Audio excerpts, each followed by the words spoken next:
Sobrang nakakagulat na balita. Grabe, President BBM ginulat si VP Sara. Nagulat umalis ang Vice President, ayaw nang bumalik sa Pilipinas. Ayon sa nakalap nating impormasyon, ayaw nang magtrabaho ng Vice President, dapat ituloy na talaga ang impeachment. Alisin na dapat sa pwesto si VP, puro gastos sinabihang Sara All ng spokesperson ng House. Grabe si President BBM, ginulat si VP Sara. Nagulat umalis ang Vice President, ayaw nang bumalik sa Pilipinas. Tara panoorin natin. Magandang hapon po, Attorney. Your reaction lang po kasi bumiyahe po si Vice President Sara Duterte papuntang Australia at kabilang daw po sa itinerary niya, sasama siya or makikilahok siya dun sa rally, Free Duterte Now. So ano pong reaction dito ng House? Thank you po. Sara All. Pero alam nyo, hindi ko alam kung if that is an official travel or if it's a personal travel. But lagit-lagi bilang halal na opisyal na bayan,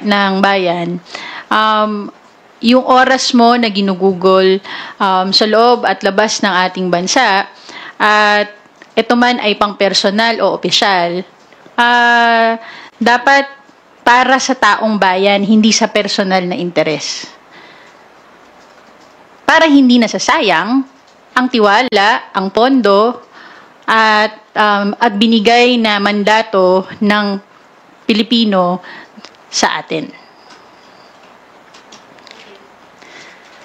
Opo, and last follow-up na lang, ma'am, kasi ayun nga, na-interview kasi si, na-interview din si Attorney Odi Bukoy sa isang show sa ABS, at ang sabi nga niya dito, parang lawyering for VP Sara yung panig nga ng Senado. May sinabi siya, if you will recall, I heard a soundbite from the statement of the Senate spokesperson, Attorney Tongol. Sinabi niya, you know, if I were the Vice President, I will file a motion to dismiss. Why is he hinting? Why is he telegraphing? Hindi po ba? So ano po yung masasabi ng Kamara tungkol dito? At paano kaya to makakaapekto kung may mga ganitong stand yung Senate Impeachment Court? Paano ito makakaapekto sa prosekusyon? Siguro ang ating spokesperson ng Impeachment Court ay ini-echo lang yung, kasi as a spokesperson, you speak for the body that you are representing, no? So baka yun yung naririnig niya mula dun sa nire-represent niya. Kaya nga sinasabi natin, we want to see an impartial, transparent impeachment court na handa tanggapin ang ebidensya, handang pakinggan ang ebidensya at magdesisyon ayon sa ebidensya na kaya nating na ilalahad at ipepresent ng prosecution panel pag tinuloy na nila ang impeachment trial. Okay, thank you po. Thank you, Mela. We will now hear a question from Billy Vegas of Abante Politico. Attorney, magandang hapon po. Attorney, hingi lang po ako ng reaction doon sa sinabi ni Senator Amy Marcos. Sabi po niya, bakit ako na senador ang hinahanapan mo ng aksyon? Yung amo mo dyan nakatira, bakit hindi mo tanungin? Lahat kayo sa akin nakatingin. Sana ako na lang ang nagpresidente. Una, bilang senador, kasama din naman sa tungkulin niya yung pagbalangkas ng budget ng bansa. Galing sa House, papunta sa Senate. Kaya nung kinwestiyon niya yung kung ano yung nangyayari sa pangangalaga ng San Juanico Bridge, sinagot lang natin na alam ko, sigurado ako. Based on records, meron din namang mga pondong nailagay for the maintenance ng San Juanico Bridge since 2018, mismo advocated by the congressman, the representative of the 1st District of Leyte, para nga mismo dun sa San Juanico Bridge na yon. Ngayon, kung tatanungin niya kung ano yung nangyayari, dapat lang tanungin din bilang senador, ano din ang nagawa niya para sa San Juanico Bridge. Total, hindi pwedeng tanong lang ng tanong eh. Kailangan nagtatrabaho. Lalong-lalo na malapit din naman sa puso niya ang San Juanico Bridge, ang Leyte. So, instead na maghanap ng ituturo para sisihin, dapat nagtutulungan, both from the House at sa Senado.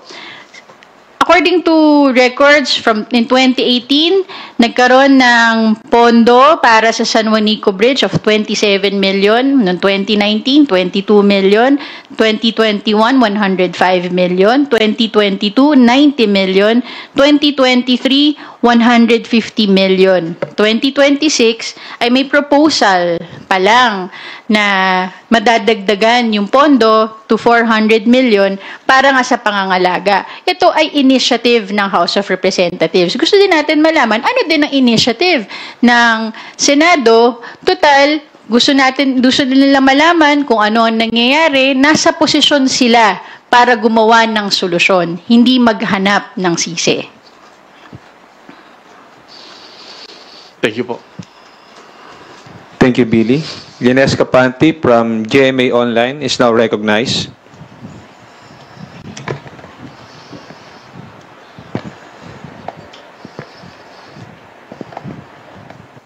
Good afternoon po, ma'am. Yung balikan ko lang po yung sa ombudsman. Tama po ba yung interpretation na you see the ombudsman's action as acting upon the recommendations, not on the complaint?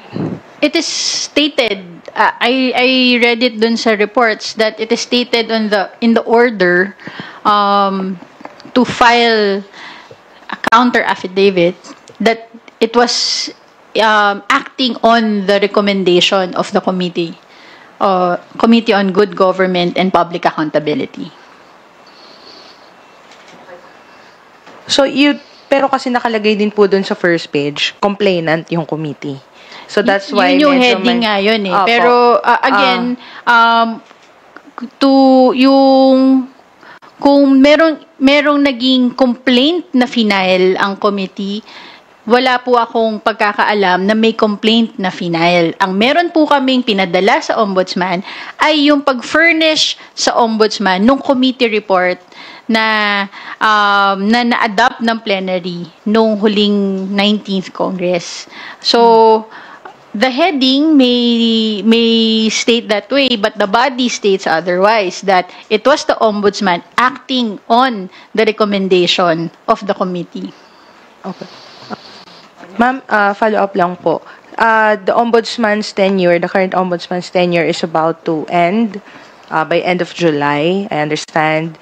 So, do you find the timing, of apparent motu proprio investigation, do you think the current ombudsman has enough time to conduct the probe?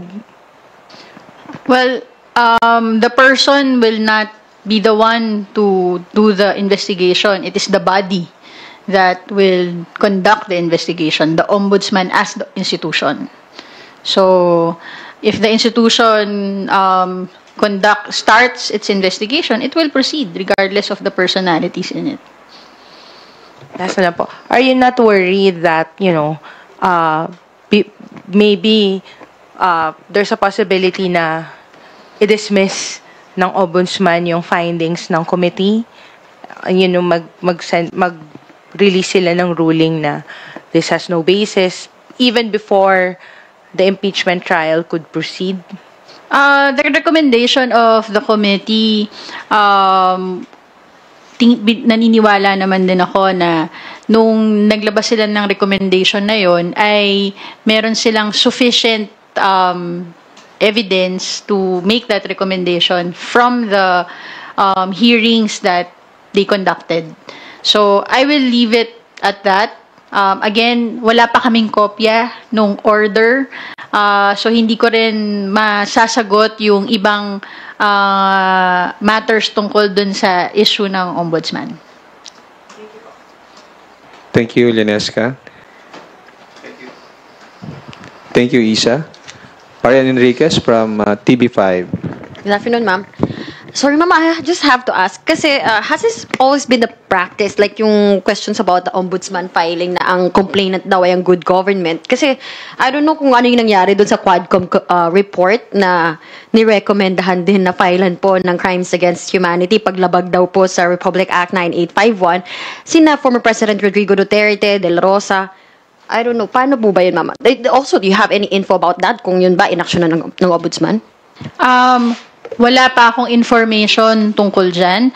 Ang alam ko lang, dun sa recommendation ng Committee on Good Government, may listahan naman ng mga recommendation of criminal, civil, and administrative cases. I cannot speak on the history of the Ombudsman on initiating their own investigations based on various committee recommendations. But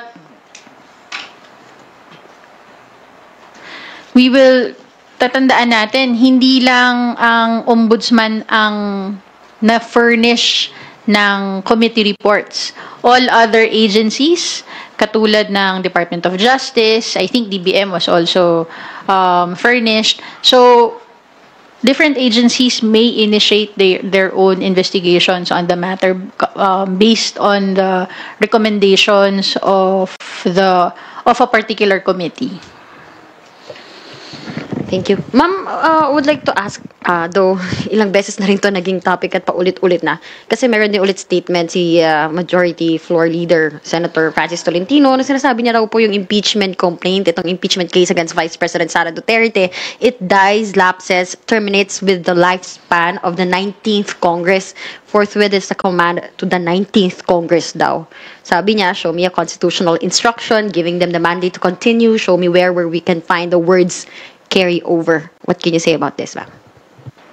Very clear, well, mukhang dissenting opinion po yung binibigay ni Senator Tolentino. Nakalagay naman sa Constitution ang obligasyon, ang duty ng Senate is to try and decide. Totoo na walang nakalagay to carry over, pero hindi rin sinabi na matitigil siya pag natapos ang session. We have to remember the Senate is a continuing body kung tutuusin. So, if there's an institution that can continue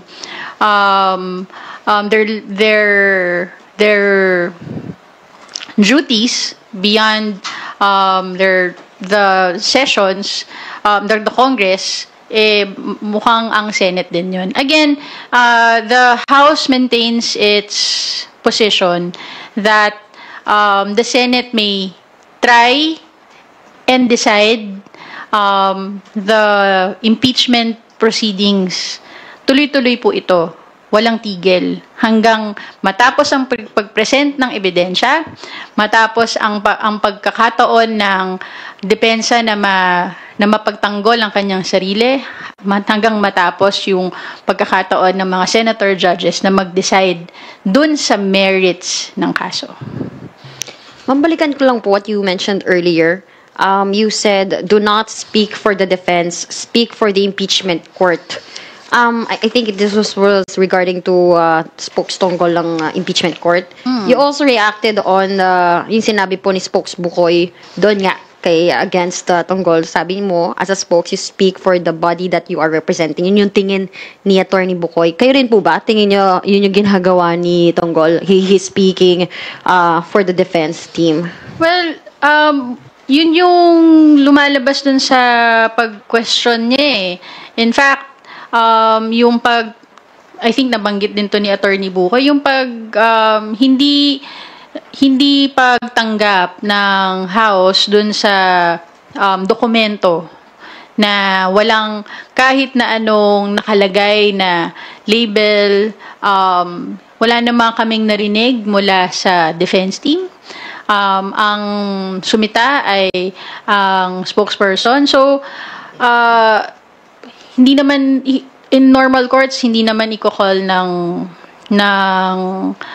court pag hindi tinanggap ng isang party yung entry of appearance. So again, wag ipasa sa Kamara yung paninisi na lalong-lalo na for an entry of appearance, yung hindi pagtuloy. Kasi yun yung ini-insinuate niya na dahil hindi natanggap ng House, nadadagdagan yung pagkaantala. Hindi naman din yun. Alam naman natin na hindi yun dahilan. Thank you, ma'am. Thank you, Marian. Rose from UNTV. Good afternoon po, Attorney. Doon pa rin po sa directive ng Ombudsman. Nabanggit niyo po kanina na hindi po ang House ang complainant, pero bilang tumugon po yung Ombudsman sa recommendation ng House, Good Government and Public Accountability, your reaction? Kasi June 10 na ipasa, yun pong pag-approve ng plenary. June 17, na-receive ng Ombudsman yung committee report, and after 3 days, they acted upon it. Well, the Ombudsman should perform its duty. So, we will see what will happen sa ginagawa nilang investigation. Tama rin po na dun po sa recommendation ng House po, nakalagay po yung various complaints na nire-recommend yung ma-file against the Vice President and her staff. Tama po ba? Ano nga po yung charges na yun? Basahin ko nasa yung recommendations nasa paragraph 10, subparagraphs A to H. Again, this is not just for the Ombudsman to initiate. We furnished all other agencies, so kung sino yung mas appropriate agency to conduct their investigations. Ito sila. Letter A, technical malversation under Article 220 of the Revised Penal Code. Against Vice President Sara Duterte, SDOs Ms. Acosta and Mr. Fajarda in relation to Article 217 on the presumption of malversation for having used confidential funds for purposes other than for confidential activities. Paragraph B, falsification under Article 171 of the Revised Penal Code for making it appear that funds were disbursed to actual individuals where acknowledgement receipts were questionable, ink, penmanship, and existence of the recipients. Letter C, paragraph C, use of falsified documents under Article 172 of the Revised Penal Code, evident in the use of the falsified acknowledgement receipts. Paragraph D, perjury under Article 183 of the Revised Penal Code against Vice President Sara Duterte and Ms. Acosta as the notarized certification contained a statement that the funds were used for necessary and legal purposes in relation to the agency's confidential activities as signed by the head of agency and special dispersing officers. Bribery under Article 210 and 211 of the Revised Penal Code against Vice President Sara Duterte and Attorney Fajarda being the individuals who offered the white envelopes containing money other than salaries to employees of the Department of Education, corruption of public officers under Article 212 of the Revised Penal Code against DepEd employees involved in the illegal disbursement and improper liquidation of subject confidential funds. Paragraph G, plunder under Republic Act 7080 against Vice President Duterte, DepEd officials, Mr. Fajarda, Attorney Fajarda, Major General Mempin, Lieutenant Colonel Nolasco, Colonel La Chica, Yusek Sevilla, and OVP officials, Attorney Lopez, Mr. Ortonio, Ms. Acosta, Colonel La Chica, and John Does for amassing at least 50 million pesos in public funds, while the confidential funds misused amounts to 612.5 million. And the wheel of conspiracy in Arroyo versus People has been established during the committee hearings. And finally, subparagraph H, betrayal of public trust and culpable violation of the Constitution. Yeah. Ma'am, is it correct to say na yung mga evidence na nakalap ng good government with regards to this charges, same din po yung attachment ng House Prosecution Panel sa impeachment trial? I cannot answer that. I do not know I have no personal knowledge on the pieces of evidence that will be presented in the impeachment trial. But are you looking forward to na mapapanagot si VP Sara and yung mga sangkot dun sa misuse, alleged misuse ng confidential funds, hindi man sa impeachment court pero sa hukuman? Dapat ang mga public officials na may misuse of public funds ay mapanagot.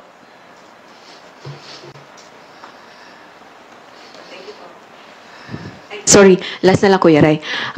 Baka po meron po kayong any updates kasi although iba yung tagapagsalitang House Prosecution Panel, pero nagpulong po sila yesterday po ba, if I'm not mistaken? Ano And po any yun? updates na House Prosecution Panel po? Ano po yun? Kung meron pong any significant updates sa mga napagkasunduan ng House Prosecution Panel sa susunod nilang hakbang kasi I believe according po kay Attorney Bukoy ay wini-weigh pa po nila yung kanila pong susunod na hakbang with regards dun po sa mga kautusan ng Senate Impeachment Court. Again, hindi ako makakasagot regarding sa mga detalye tungkol sa impeachment trial. Mas alam po yan ni Attorney Bukoy. Pero siguro mas maganda siya yung maitatanong nyo. Definitely handa ang prosecution panel sa pag-present ng ebidensya. And I would like to think at tingin ko din naman na mas komprehensibo yung ipe-present ng impeachment prosecution panel ng mga ebidensya. Baka nga makabuti sa ombudsman kung sila ay susubaybay sa impeachment trial.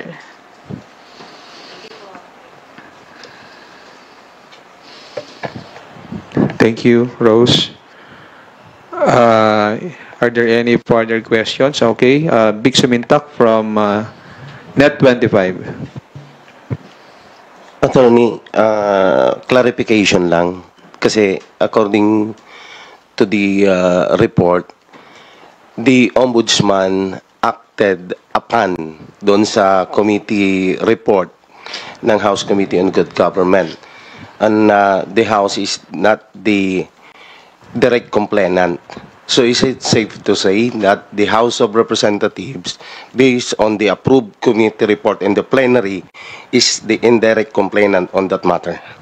I cannot answer that at the moment. I want to study further yung ang ibig sabihin nung nilabas ng ombudsman. Ang kaya ko lang sabihin yung mga factual na information na meron ako. Thank you, Vic. If there are no... okay, Lenes Capante again from GMA Online. Promise yan, Sorry.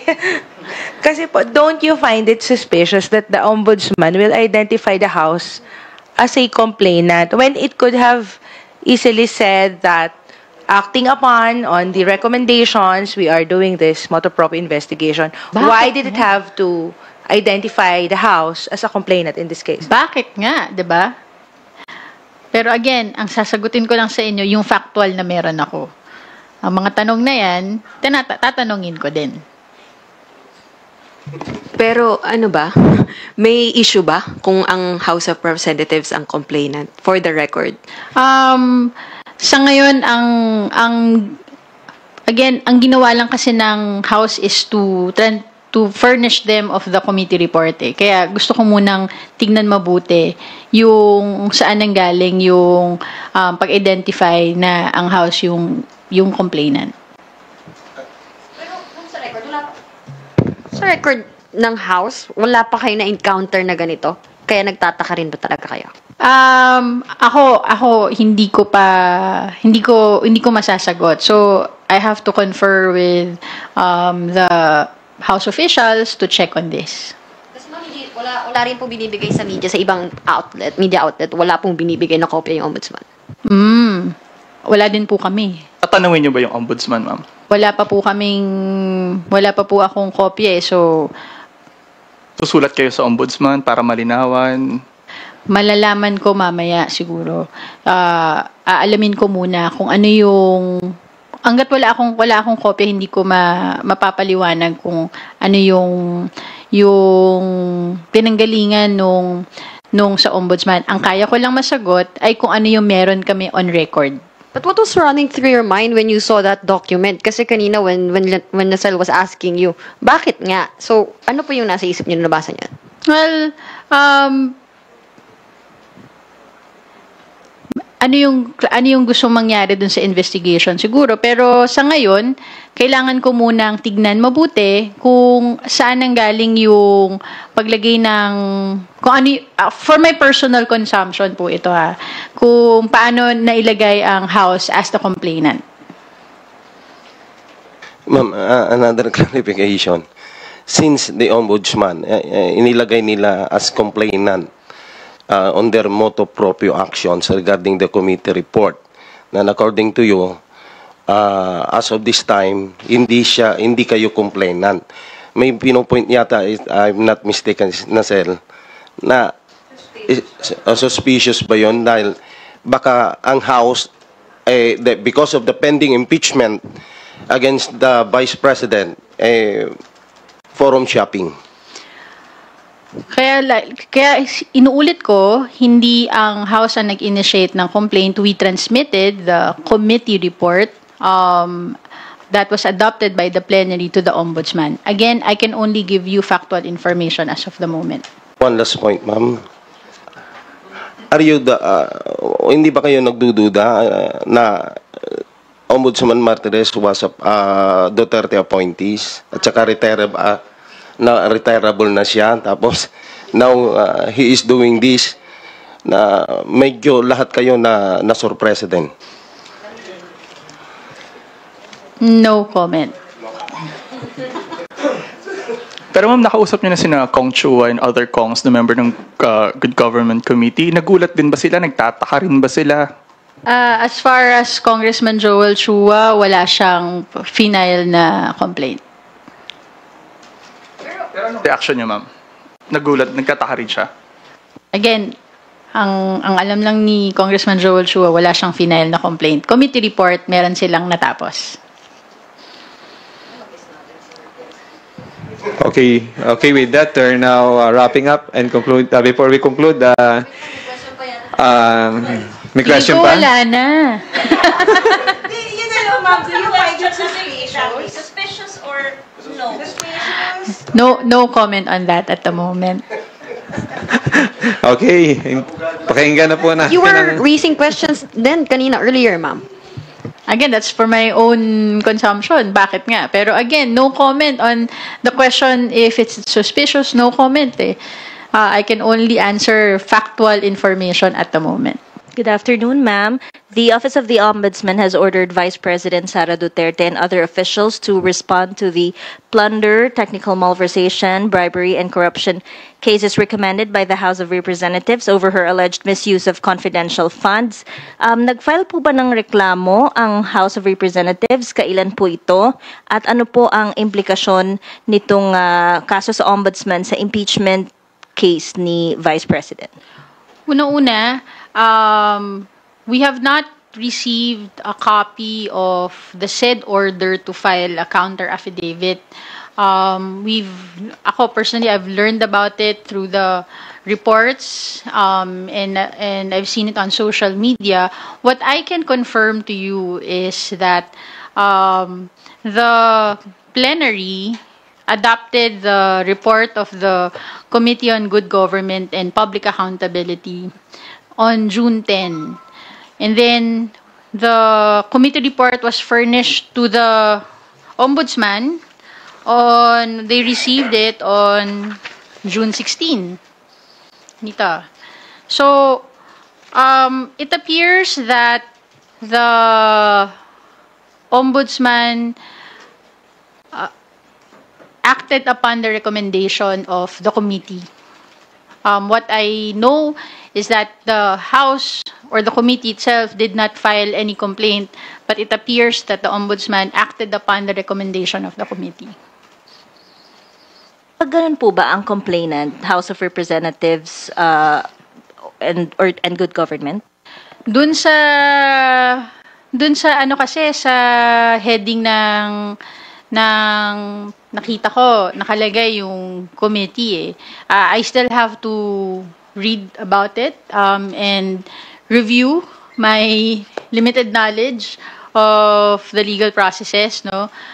Pero I will get back to you on that. On your question on kung ano ang implikasyon nito sa impeachment, hindi ko pa rin yan masasagot. We have to talk with the yung legal and also the panel of prosecutors. But just the same, dapat magtuloy-tuloy pa rin ang impeachment trial.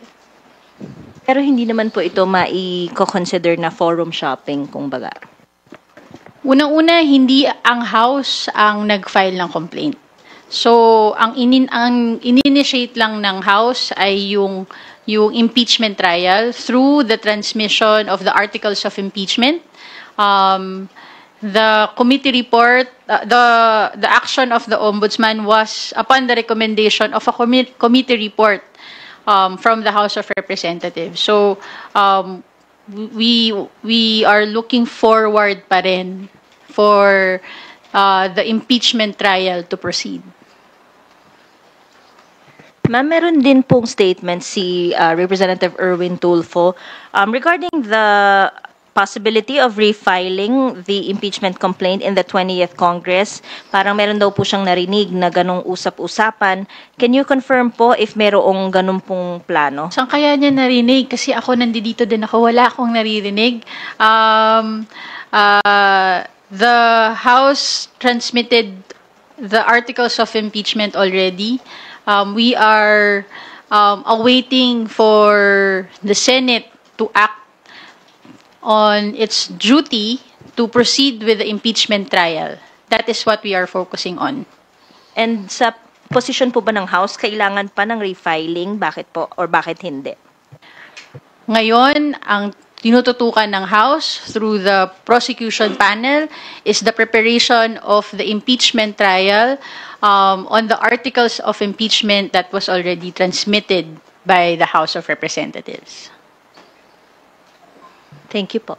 Thank you, Bibian. Next up is Mela Lismoras from PTV4. Hi, ma'am. Follow-up lang po kay Ate Vivian kanina. Sabi nyo, hindi ang House ang complainant. So, sino po dapat yung complainant, ma'am? Well, the Ombudsman can initiate investigations on their own. So, again, it was an initiative of the Ombudsman acting upon the recommendation of the House Committee. So, yun ang kaya kong sagutin sa ngayon. Opo. And ma'am, follow-up lang po dun sa video statement nyo kagabi. Sabi nyo, pakiusap lang sa tagapagsalita ng Senado, huwag sanang lituhin ang publiko, huwag gawing dahilan ng isang clerical detail para ipasa ang sisi sa Kamara. Can you just further elaborate po?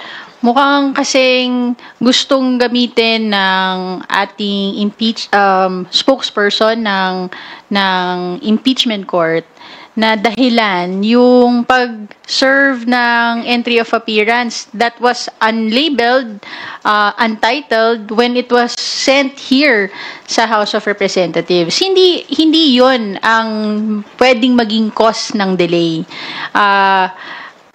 Again, as I said, the entry of appearance is not a requirement for the impeachment trial to proceed. Ang obligasyon, ang duty ng House of Representatives doon sa proseso ng impeachment trial ay nagampanan na natin.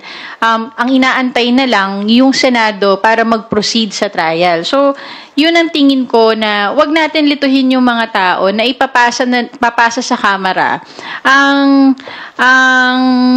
dahilan kung bakit wala pa rin tayong nakikitang impeachment trial sa ngayon. Hindi po ang Kamara ang nagpapaantala ng impeachment trial. In fact, handa na at patuloy na naghahanda ang ating prosecution panel para mag-ipresenta ang mga ebidensya doon sa formidable at mga respetadong abogado po yung nasa defense team sa paghandaan na lamang po nila yun at yun ang awayin po nila at wag po yung impeachment court. For the record lang din ma'am, coming from the House spokesperson, inaaway po ba ng Kamara ang Senado? Wala naman kaming inaaway.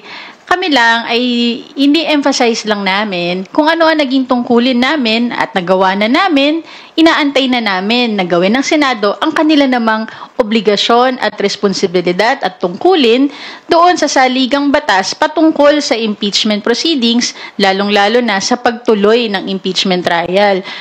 Hindi po kami nangaaway.